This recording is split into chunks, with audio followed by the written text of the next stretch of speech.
Hey everybody, I'm Dr. Angel Storm. I'm the founder of Ashes to Beauty Ministries, and I'm here with another segment of Be Your Own Life Coach. And today I want to talk to you about how to stop from acting out of habit. This is especially important to take note of when you are trying to make a new habit or you're trying to form the opposite of what you're already doing, and it's done in 3 easy steps. Okay, so the first one is to be aware. So practice noticing. This is done throughout the day, not just when you're triggered or not just when you feel like you want to act out of impulse, but just throughout the day, take an account of how you're feeling. What are you thinking about? Where is your baseline? This is so important when you are trying to develop a new task or a new skill, or even just practice more self-awareness. You have to know what your baseline is first. And so practice noticing where you are, and from there you can notice what is triggering you. Notice spikes on either side of the spectrum, right? Either I'm feeling really sad or angry, or I'm feeling really happy and excited. Whatever side of it that you're on, notice what is triggering you. And from there, pay attention to what you feel like doing. How do you want to act? What do you want to say? What thoughts are coming to you? Pay attention to all of those things. They're revealing the root of whatever is going on there. They're revealing the root of why you're being triggered.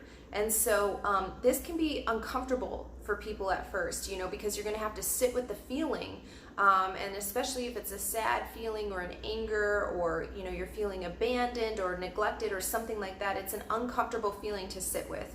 But the longer that you allow that feeling to just exist, you're going to discover the root of it. And when you discover the root of it, then you can pull it out.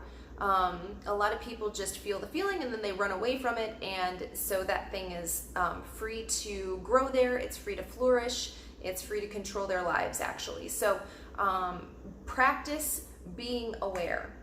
Step 2 is to stop and realize. So once you've, again, identified what you're thinking, what you're feeling, where that feeling is coming from, the thoughts that you're having, from there just sit and stop and sit in silence and allow, again, that feeling to just exist. Allow that feeling to identify further roots, and you'll know this because you're going to have thoughts. You're going to have different thoughts coming to you, maybe memories coming back up.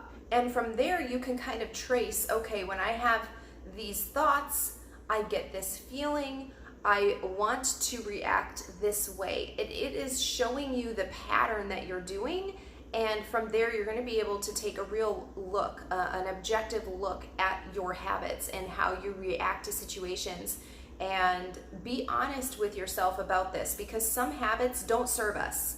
And number 3 is, once you've done that, you've taken an objective look about what's happening, you've identified the root, you see the thoughts and the memories that you have about it, you have the feeling, you understand what you want to do, you understand how you will automatically react to the situation, and then you can have an objective look at it.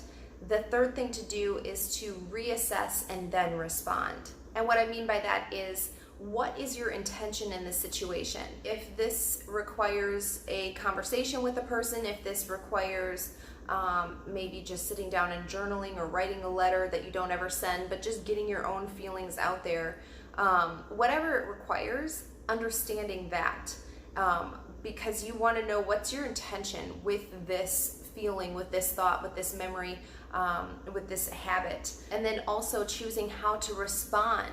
So when you become more and more self-aware, you're going to see your bad patterns of behavior, your bad habits coming up, and you're going to be free then to make a new habit, because you understand what the root of that is. You understand why you're feeling the way you are, why you want to respond in a certain manner, and now you're free to make another choice. Once you see the full picture, you're free to not just be the puppet on the string having to continue to do the same things over and over. You can change your life at any time.